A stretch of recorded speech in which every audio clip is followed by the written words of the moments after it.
When you're offered to swap out your legendary telescope for a £13,000 lens, there's no way you can say no. Stick around to see the results and my challenges throughout. Thank you to Lenses for Hire for making this video possible, more on them in a bit. My name's Ben and you're watching BBROASTRO.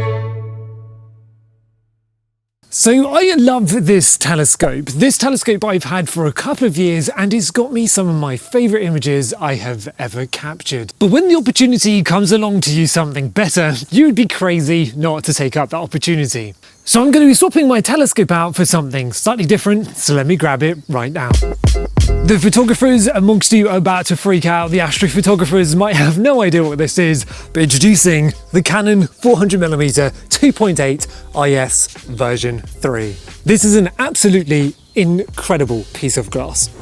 This is Future Ben saying hi. I've had this for 7 days now and I know what I've managed to achieve with the setup. There's going to be at least 6 or maybe even 7 images at the end. I've managed to capture a lot with this. The weather has been amazing. So stick around to the end and you really, truly, promise you won't be disappointed. Just even holding one of these lenses is absolutely surreal. I've always dreamt of owning one of these and using one is just a huge privilege. So thank you once again for Lenses for Hire for hooking me up. Link will be in the description to their website where you can rent any lenses and camera bodies. They are an amazing company and I've been using them for over a decade. So they're tried and tested. So yeah, link will be in the description below. So I'm going to take my 8-inch Newtonian off my EQ6R Pro and slap this 400mm lens on it. Then I'll go over the specs and talk about it because I know a lot of you won't know what this is, but those of you who do are going to know this is a really amazing lens. So I'm just literally about to take the telescope off the EQ6R and I haven't actually taken the telescope off in literally years. There is so few telescopes or any optics I would ever take this off for. It's a faff, but this is truly worth it. This lens is absolutely mind-blowing. Seriously, like I just can't even get over the fact I'm being able to use one. I'm so excited. Anyway, let's get this telescope off and hopefully not screw up the collimation too much. Fingers crossed. So it's that time again, montage time. Hopefully I don't mess up the collimation too much. Before I took this telescope off, I did make sure to put little Sharpie markers on the dovetail and the weight plates so I can get everything set up again easily.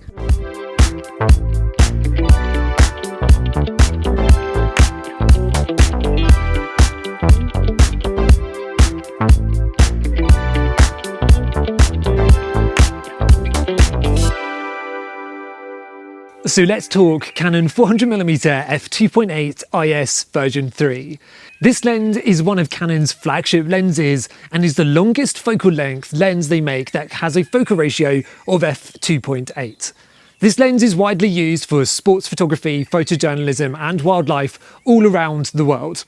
These lenses are used at things like the Olympics because the optics and also focus are absolutely incredible. They can keep up with things like Usain Bolt running the 100 meters to give you an idea. The amazing performance of this lens though comes at a cost, a big cost. This lens retails as of recording this video for 13,200 Great British pounds.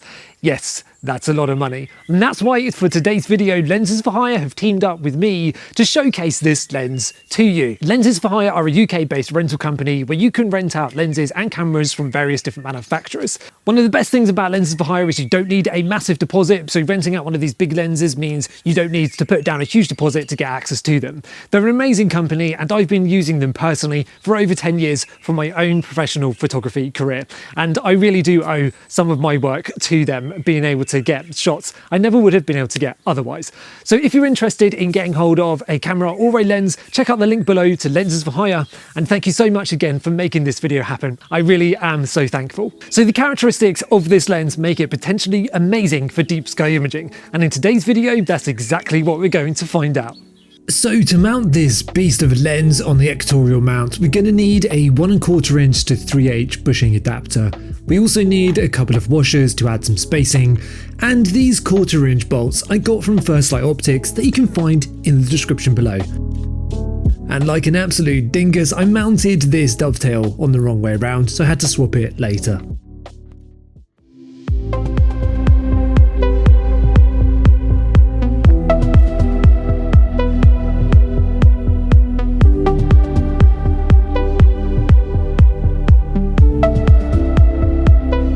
So let's slew this towards one of the stars in Orion and then get focused. Fingers crossed it is already close to focus and we won't have too much trouble. Okay, so we're in focus now, which is good. So I'm going to now start cooling the camera. Got everything connected up.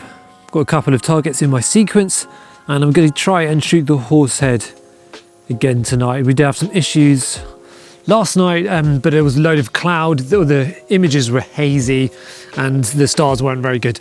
So we're going to try that again tonight and do that for the next 45 minutes if possible. Unfortunately, I've got trees in the way, and see how we get on from that. So we're going to start the sequence and get that going. Close up at the data, we can see the stars are really tight and really sharp. This is part because I spent ages focusing, but also because the optics are really good. We can see the Hamburger galaxy here looking beautiful. We've also got Messiers 65 and 66 shining away looking beautiful. This is the aberration inspector within Nina, and we can see the stars edge to edge in every corner. Look absolutely amazing. Guiding throughout was quite mediocre, to be honest, and this is partly because the balance wasn't perfect, and this is because a light setup is difficult. The HFR graph was a little bit up and down all over the place throughout the time of shooting, and this is pretty common with fast optics, but obviously refocusing was a bit tricky. Bright stars have these two notches out the side of them, and I know Takahashi refractors I think have the same issue, but I think in the Canon lens design, it's the way the elements are actually held in place in the cells. But stars across the field look really, really good, and I'm very happy with the performance wide open at f2.8.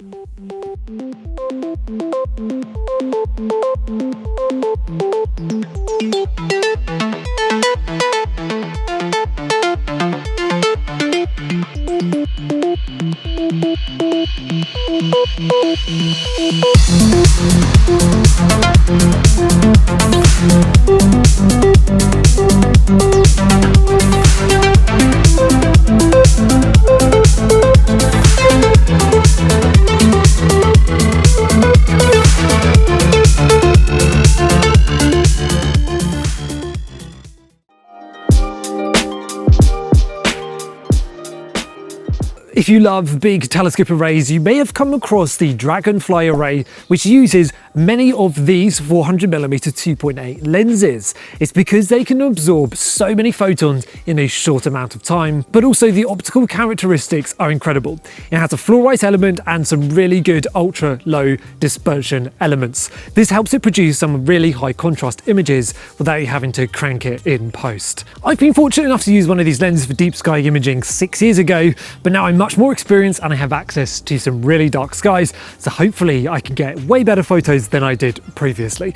Can't wait to get this set up. Got a couple of clear nights forecast over the next week, so we're going to try our best to capture some deep sky images. I'm going to try it on my ZWO533 color sensor, and then I may even put my full frame camera that I'm using to record this video on, so we can see the edge to edge performance. These lenses, I should mention for those who do astrophotography, they are truly corrected for full frame. A lot of telescopes say they are corrected or can illuminate full frame, but you need extra accessories and really they're not perfect. These lenses from the ground up are designed for the best full frame sensors out there. There are a couple of really cool features that these big lenses have, and I'd love to show you guys, especially those who only do astrophotography.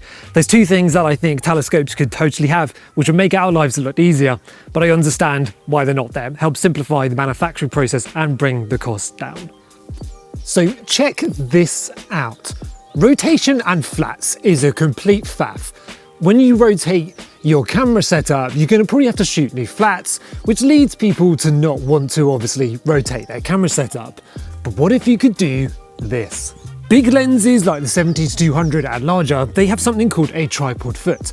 And this tripod foot allows you to mount the lens to a tripod or an equatorial mount. And by doing that, it has a huge perk. This is known as a tripod collar, and you can rotate the lens and the camera at the same time. Look at that! Oh yeah, and something all the super telephoto lenses have, they have these little click stops with bearings inside that help you find 90-degree increments for portrait and landscape shooting. Has a really satisfying click sound you can hear here. In my opinion, this is what all refractors should have. It makes way more sense, and trust me, I do understand maybe why, because of cost and also the other issues of balance. But that said, if you're running a monochrome setup, you're going to have an off-axis guide potentially and a filter wheel, and that rotates anyway. So why not just do it this way? Attach a stepper motor to this little knob here, and then just rotate the entire assembly, and it means you won't need to shoot new flats because the optics and the sensor are rotating all together. Just a potential thought for the refractor manufacturers out there. And yes, the William Optics Red Cat users who are watching this video, I'm aware that you guys have a similar ring, but it's not on rolling ball bearings like this is. The second thing being weather sealing. These big lenses are all weather sealed from the elements, and considering telescopes are supposed to be outside, it'd be really nice to see a refractor manufacturer having weather sealing. You're welcome. So I've had 2 nights of imaging with the 400mm 2.8, and it's been a mixed bag, but generally speaking the optics have been incredible.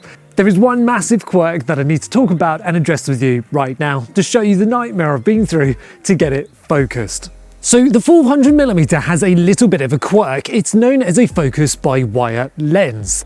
This is a focus window on a digital SLR lens, and this is on most lenses nowadays. And what it allows you to do is when you rotate the focus ring, this will change back and forward so you can gauge roughly where you're focused. But on this lens, as you can see, if I turn it, it doesn't do anything. And this is because there's no Canon camera attached. So even when it's in manual focus, you have to have a Canon camera attached. And here is the really big quirk I'll discuss with you right now. So whenever I want to adjust the focus on this setup, I have to take one of these and attach it to one of these. I have to take this camera, connect it to the lens, manually adjust it to get it in focus, take the camera back off, connect the ZWO camera, take a test exposure in Nina, then double check the focus. If it's slightly off, we have to do it all over again. Take the ZWO camera off, connect this camera. Yeah, I thought I would fast forward this part to save you all from the boredom. And so until we get it in focus. But here is the biggest quirk of all. The focus and the back focus is not quite the same on both setups. So if you get this one in focus, the ZWO won't be in focus. Yes, it has been a massive slog and a bit of a nightmare, but as I say, it's a quirk with only this lens and focus by wire designs. The 85mm 1.2, the EF mount version, also has a focus by wire design. If you're using RF glass, this is something to also bear in mind. From what I know, RF glass is also focused by wire, and you're going to have this issue going forward. I know there's not an RF to M48 adapter in order to mount RF glass on Astro cameras yet, but this is something to seriously take into consideration. If you want to use this lens, you're going to want to use it with a Canon body to make your life easier. And in all honesty, the modern day Canon camera is really good. And you can pick these cameras up, the Canon 6D, for really cheap nowadays. And so, yeah, the Canon camera is not too bad, but just be aware connecting to Nina is a little bit finicky. So you're going to have to find an image capture software that works for you. Anyway, this aside, optically, it has been incredible. Edge to edge, pristine as you would expect. It's designed for full frame cameras, but also there is zero chromatic aberration. Literally zero. It's like shooting on my Newtonian. It's been absolutely incredible. As I say, it's just an absolute dream of optics.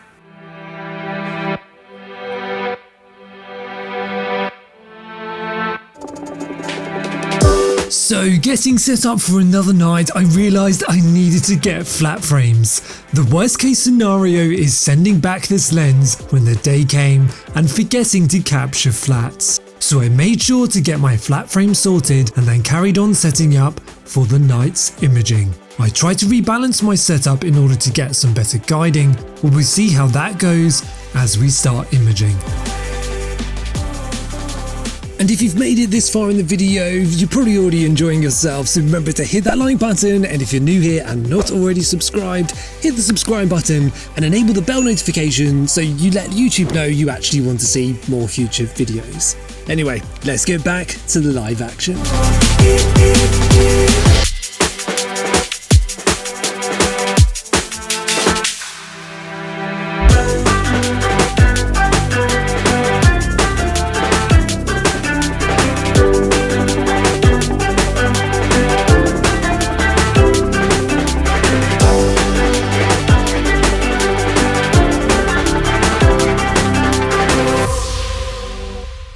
I've finished up shooting the Leo triplet. 9.5 hours looks really good. I've got a beautiful tidal stream coming off of the Hamburg Galaxy, which is an absolutely dream thing to capture. 9.5 hours at f2.8 under dark skies cannot be replaced. It is absolutely epic. And honestly, going through the faff of focusing has been worth it for the sheer optical quality and also the rapid speed that the focal ratio is at. 2.8, nothing can beat that. So I'm going to choose my next target. I'm not entirely sure what I'm going to choose, but I'm really looking forward to using it regardless. But this is a really unique opportunity for me. 400mm focal length I don't have access to, and really I want to choose targets that I don't get to shoot otherwise. I'm usually around 1000mm with the Newtonian or 100mm on the wide angle portable setup you've seen in previous videos. So yes, I'm going to decide on target and get shooting. Really looking forward to imaging. We have a slight partial moon. I think it's about 9 or 10%, so it shouldn't impact too much. Anyway, I'll see you in a bit for the stack, the time lapses and the processing. Let's see how it goes tonight.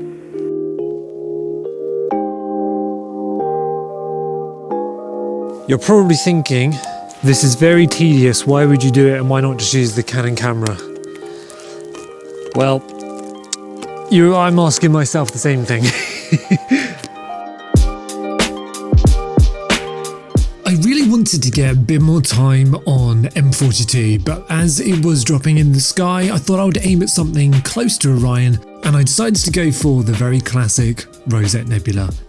As the moon was dropping and the sky was getting darker, I decided to head towards Markarian's chain. This is a target that I absolutely love, but is notoriously difficult with light polluted skies, so I thought I'd give it a go with the f2.8 optics and should allow me to collect a lot of light easily.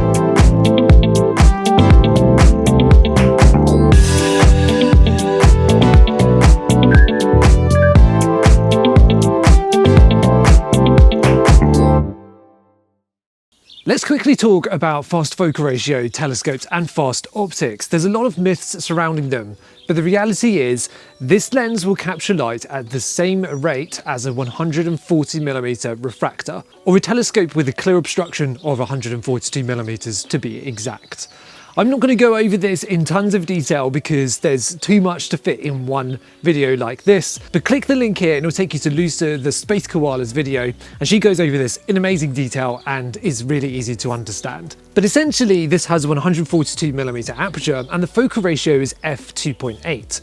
Because the focal length is shorter, it means the amount of light hitting each individual pixel will be more than if it had a greater focal length, but it's still capturing the same amount of light as a 142mm telescope. You may be wondering also where this lens belongs in the lineup of lenses. These big Canon primes or big primes from any of the big manufacturers are pretty much always their flagship lenses.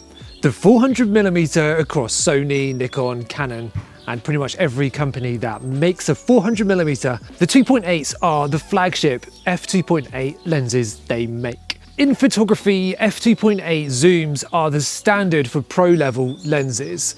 They make cheaper f4 lenses which are smaller and lighter, and they're more affordable to obtain. Fast primes are really common in photography. Prime lenses are fixed focal length lenses that don't zoom in and out. So when it comes to long focal lengths, it's more expensive and harder to make faster focal ratios, and the 400mm is the longest focal ratio you can get at f2.8. So where does this lens compare to the Rasa telescopes from Celestron? Well, the Rasa telescopes, as of filming right now, they've just released their 6-inch telescope, but the 8 and 11-inch Rasas are the most popular as of right now. The 8-inch telescope will collect more light because the aperture is wider, not necessarily because of its faster focal ratio. The focal lengths are similar, in fact I think they're exactly the same for the 8-inch Rasa, but the focal ratio is faster because the aperture is wider. The key with astronomy and pretty much all photography is the aperture, the opening of the lens or the mirror. Simply put, the wider your aperture, the more light you're going to collect. Pretty much as simple as that. The weight of this lens is nothing short of amazing. This lens weighs in at a crazy 2.8 kilograms. The first generation of these lenses was 6.4, I think. So the weight has come down loads over the years. This makes it easy to handhold for sports and wildlife photography, which is really important for daytime work. For nighttime deep sky astrophotography, this isn't super important, but it does allow you to mount it on a less heavy duty mount. That said, I'm going to be using my trusty Skywatcher EQ6R Pro because I don't want to be putting a £13,000 lens on a basic star tracker, even though in theory I probably could. What's truly incredible though about this weight is when you compare it to other telescopes. Telescopes are so much heavier than this lens, and it really is a feat of engineering that the Canon engineers have managed to achieve with this lens. It is absolutely staggering when you lift this up for the first time. So let's talk telescopes that compete against this lens. Obviously, a telescope will be cheaper than this $13,000/pound lens. Well, there are telescopes that come close, but there's none that can actually match this. The Takahashi FSQ 106 with the reducer taking it down to f3 is the closest you could get in terms of refractors. However, this makes it a 320 or 25mm lens, so it's not quite the close to 400, much closer to a 300 f2.8 lens. So the 400 2.8 is unique when it comes to refractors. We've got the Rasa 8, which is much closer in terms of specs and running at f2. We've also got the Takahashi Epsilon 180, which is 500mm f2.8. That's as close as it really gets, but if you're after refracting optics, there is nothing that comes close to this lens, and it's what makes it special and a really incredible piece of glass. It's night 3 tonight of imaging, and I've just spent the entire day trying to get my Canon camera set up with Nina. I think I'm finally set up. You need the ASCOM digital SLR driver to get a Canon camera connected, but there are a few quirks. And the reason why I've spent the whole day trying to do this is because focusing with an astronomy camera has been a test of patience. Every time you slew the setup, have a meridian flip, or pretty much do anything, the focus will move very slightly. This is reasonably normal with the lens that has an image stabilizer in, but this setup makes it a little bit of a nightmare. You have to disconnect the camera, the astronomy camera, connect the Canon digital SLR camera, focus, and go through that whole process. And if you're having to do that multiple times in a night, it can really test your patience. So I've decided to swap over to my full frame camera I'm filming with, and I'm going to capture some images using that. I've managed to come away with 4 photos though on the astronomy setup, which I'm really happy with.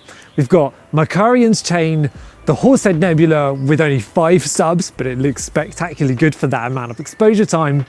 We've got the Leo triplet and a brief bit of time on the Rosette Nebula. So this situation with focusing is really only isolated to Canon RF lenses and 2 EF lenses that I know of, which are the 400 2.8 IS version 3 and the EF 85mm 1.2. But any other EF lens you shouldn't have this issue with, which, as I say, has been a little bit of a nightmare. In hindsight, I kind of wish I'd used the Sigma 105mm 1.4 lens. That would have got me a nice wide field of view, and I probably wouldn't have had these issues. But hindsight is 2020, and I really have loved using this lens regardless. It's a beautiful piece of engineering, and I have been able to get some daytime use out of it too. So I'm going to connect up this camera that I'm currently filming with to the setup behind me. I'm going to capture some nice wide shots, and using a full frame camera will really show you the optical quality of this lens. Shooting wide open at 2.8 or wide open with any lens, to be honest, is a test of the quality of the glass. But I'm pretty sure this will hold up really well, and I'm really looking forward to seeing how it comes out. Let's see how this goes, and hopefully focusing will be a lot easier tonight. So just for illustration purposes, because I'm obviously filming with this camera, I've connected my other Canon camera to this setup just to show you what it would be like. I'll be powering this via my Pegasus box, as you can control digital SLR power through that, and then I'll be connecting it via USB. This setup is just so beautiful, and yeah, I just can't stop looking at it, especially that massive front piece of glass. Look at that beast.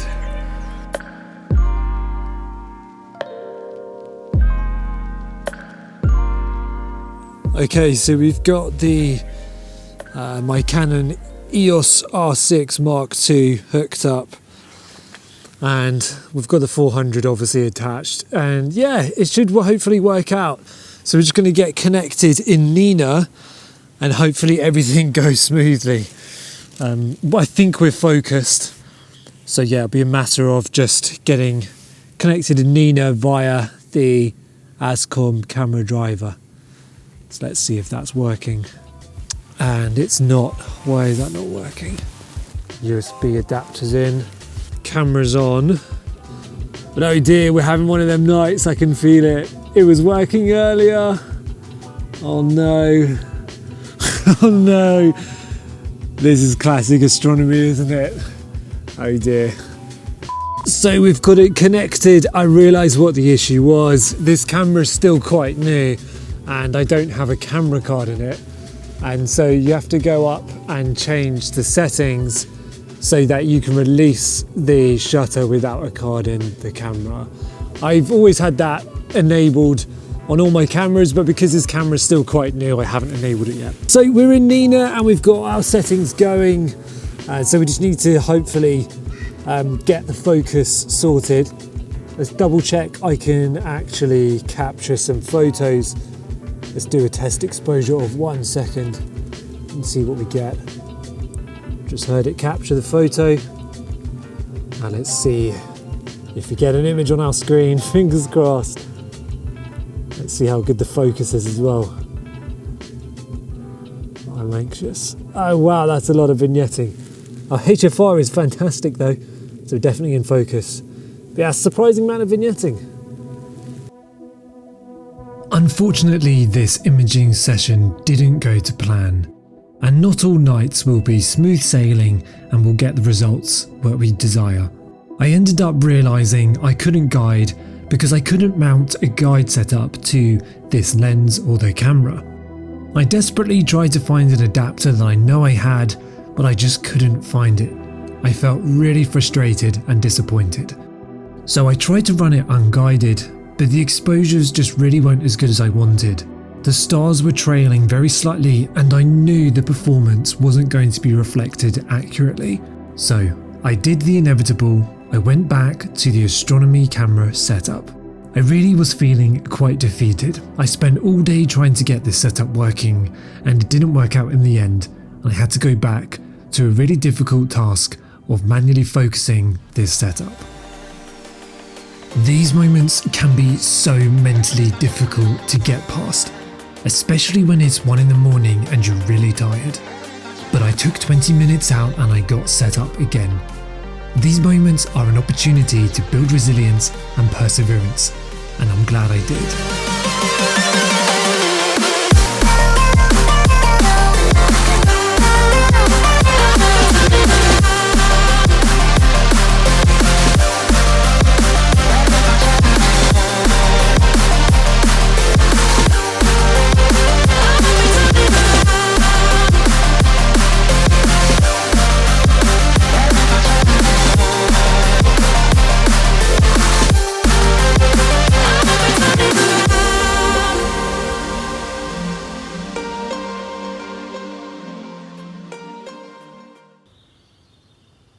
So after that nightmare of an evening, it was time to get back on the horse for the 5th imaging session.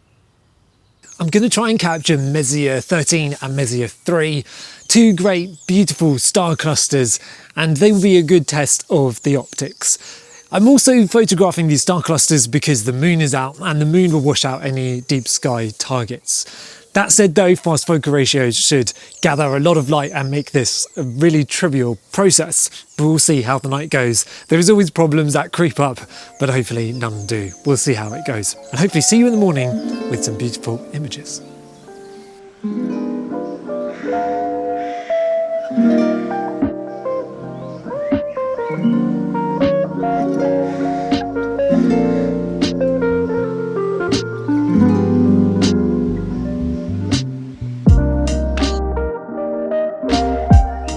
It was only until I started imaging and setting up for the evening did I realise my house is actually in the way for Messier 13 and Messier 3. I will be capturing Messier 13 later on in the night, but for now I'm just going to be pointing the lens at Messier 81 and 82, also known as the boat and cigar galaxies. These galaxies are nice and high up, so I can get some good amount of time on it in the darkest patch of the sky. Later on though, we're going to be slewing to Messier 13 and capture some time, and hopefully tomorrow night I'll be able to capture some time on Messier 3.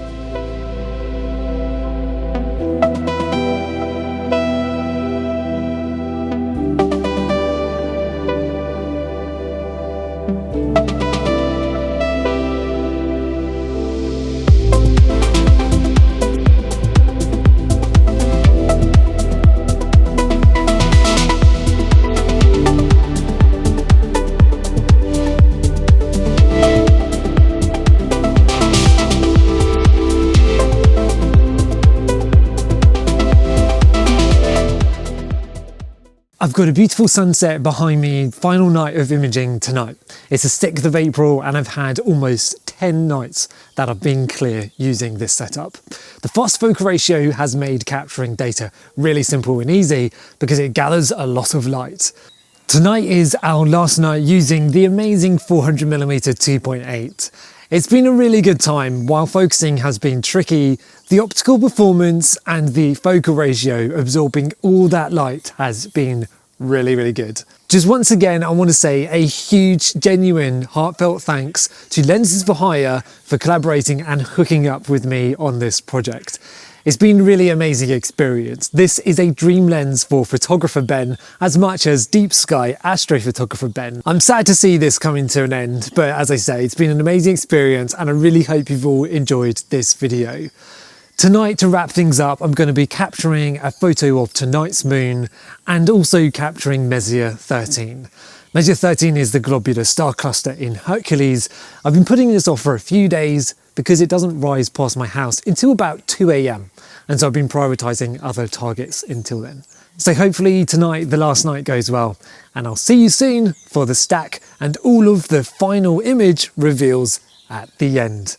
If you've got this far in the video and you haven't already done, hit the like button. It helps the algorithm get this video to more people, and it means that I can make more of these videos for all of you for free. And if you're new here and you're not already subscribed and you love space content and videos like this, consider subscribing for more videos and hit the notification bell to get notified when I next upload. Without further ado, let's get to imaging tonight and capture Messier 13 and the moon.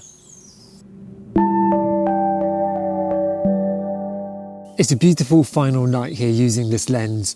The sun has just set and we're heading into the golden and blue hour. I'm getting set up ready to photograph the moon. I'm going to be trying to use the Astro camera one more time and hopefully focus doesn't make my life too much of a nightmare. I'm also potentially going to be adding one of these. This is a 1.4 times extender. This is similar to a Barlow, but it also has electronics running through it, although I won't be able to use those. This will multiply the focal length by 1.4 times to give me 560mm, but it also multiplies the effective focal ratio by 1.4 times, making it f4. Now this isn't a problem for lunar imaging because the moon is so bright, but these generally also don't decrease image quality on these big primes. We will see, however, how the image quality does come out and whether it adds any chromatic aberration. We'll see if we need it, but I'm sure I will use it because the moon will be quite small in the setup, but I thought I'd grab a moon photo while it is up. I'm going to slew the telescope towards the moon to see how big the moon looks in this field of view. Then I'm going to choose whether to use the 1.4 extender. I probably will because it's not going to be too big, but if I choose to do that, I'll swap it over and put it in. But first I'm going to slew it to the moon and see how it looks. Here I'm using Stellarium just to get my target framed up. I can click on the moon, press Ctrl 1 and the telescope or mount will slew straight to the target nicely.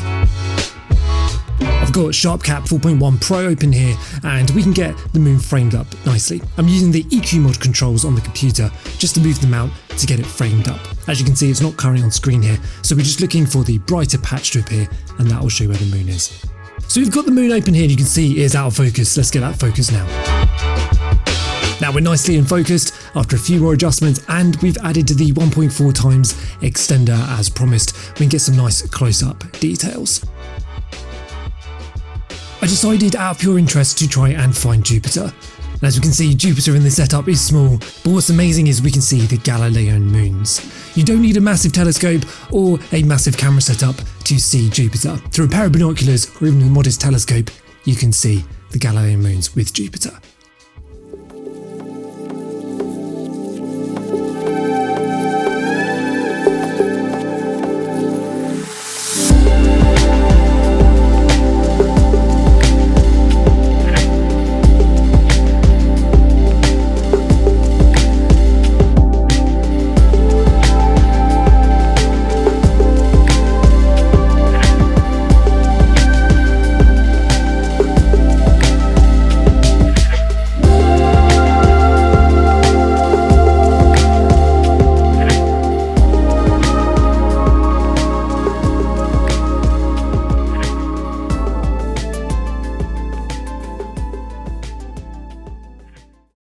I photographed the moon earlier this evening and I've just been waiting for darkness to properly set in.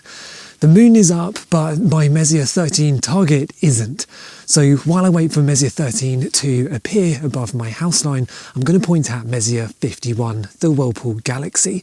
I'm not expecting to get any crazy faint detail because of the bright lunar phase tonight, but I'm still going to try and photograph it and see what we get. I've got a few hours, so I may as well photograph something. Anyway, an extra target doesn't hurt, and let's see how this goes. Here we're capturing Messier 51 through the 400mm. It's quite small in the field of view, but it can still pick up a surprising amount of detail. My guiding is reasonably steady. If we look at the guide window, we can see this black line across the frame. That's my overhead power cable that often gets in the way when I'm trying to capture data. If we go back to Nina and we have a look at my HFR, it's looking really good. A HFR under 2 is a really good focus, and we can see it's holding reasonably good. If we check out the aberration expector, we can see the stars look really clean all the way to the edge of the frame. This is a really good sign of really good optics, and the Canon 400mm excels in that regard. Here we're now capturing Messier 13, and you can see the stars are still really nice and tight. I did have to go out and refocus, which was a bit of a challenge at 1:40 AM, but it's what we have to do to get the data sometimes. Here we can see a little galaxy NGC 6207, which is around 30 million light years away.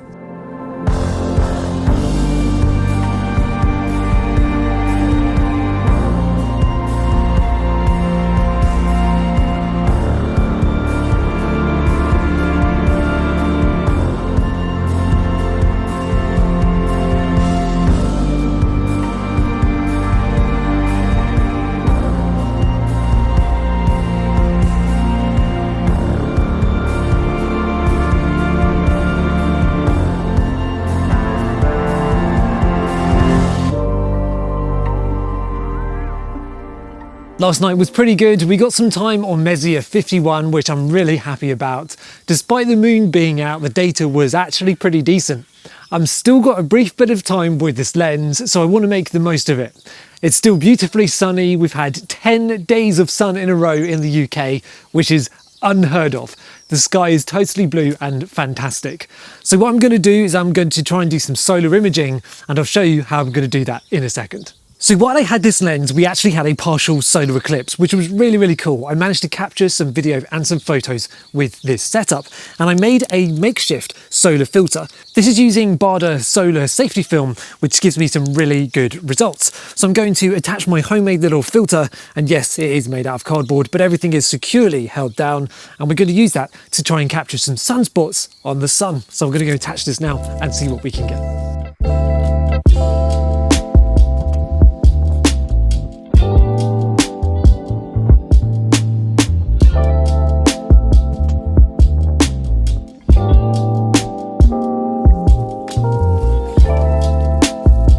It always needs to be said, do not point your telescope or any camera at the sun without the proper safety film in place securely. So just be very careful. Solar imaging is very dangerous, and yeah, just make sure you do things properly and do the right research to make sure you're staying safe.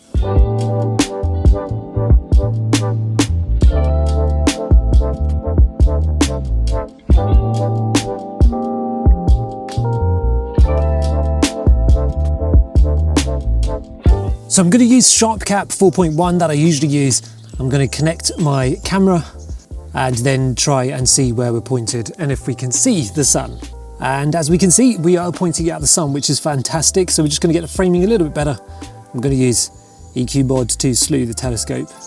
Because we're shooting at f2.8, it's letting in a lot of light. What you can do is you can actually stop these lenses down. If you attach a Canon camera, then hold the depth of field preview button, then take the camera off while it's still on, it will actually hold the aperture blades in place. So I'm just going to zoom in and double check the focus. It's probably going to be a little bit off, and it is, unfortunately, so we will have to adjust that. I'll grab the Canon camera, adjust the focus, and go from there again.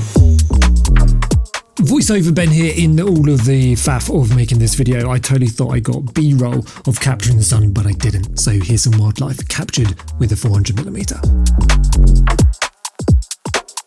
I also totally forgot to press the capture button, but I captured this using my Canon R6 Mark II with the 400 and 1.4 extender.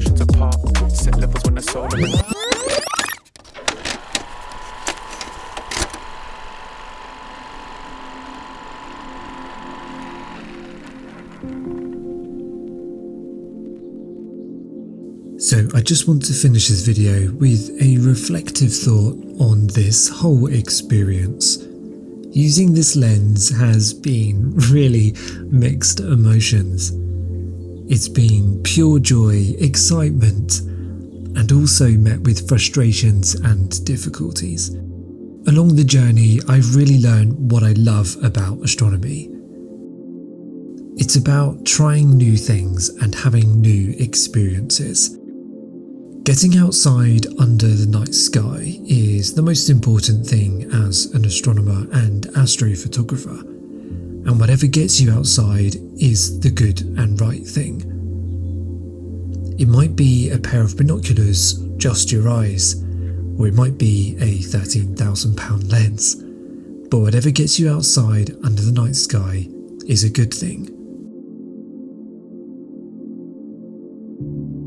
And thank you all if you're watching this far into this video. This is the longest video I have literally ever made, and it's really tested my own abilities as a content creator. I'm really thankful for you spending your time watching this video and sharing this experience with me. It really does mean a lot more than you would ever realise. I debated whether to split this video up into different videos. I also debated whether to get rid of the whole middle section where I couldn't get my camera sorted, but I really truly believe it's important we have an accurate reflection of our experiences and share them whether they're good or bad. It helps others know that we do all face difficulties regardless of the end result.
This has been a truly amazing experience, and I'm so thankful to Lenses for Hire for making this video possible and these images that I was able to capture. fast optics can really be helpful when you're limited for skies. During the summer, our nights are so short in the UK, and I know a lot of people just completely put their equipment away. But fast optics can get you images completed in a really short space of time. Hopefully my horsehead image and others can really demonstrate what you can do with fast optics. So this 400mm has been a battle, but I'm really happy I got to use it. The optical performance is fantastic. If you're new here and you've enjoyed this video, please do consider subscribing and do hit the like button for this video. We can boost it up in the algorithm and let more people know about access to these really great lenses. So the time with this lens has come to an end, and I really do hope you all have enjoyed this video. So until next time, my name's Ben, you've been watching BBROASTRO, and remember to keep looking up.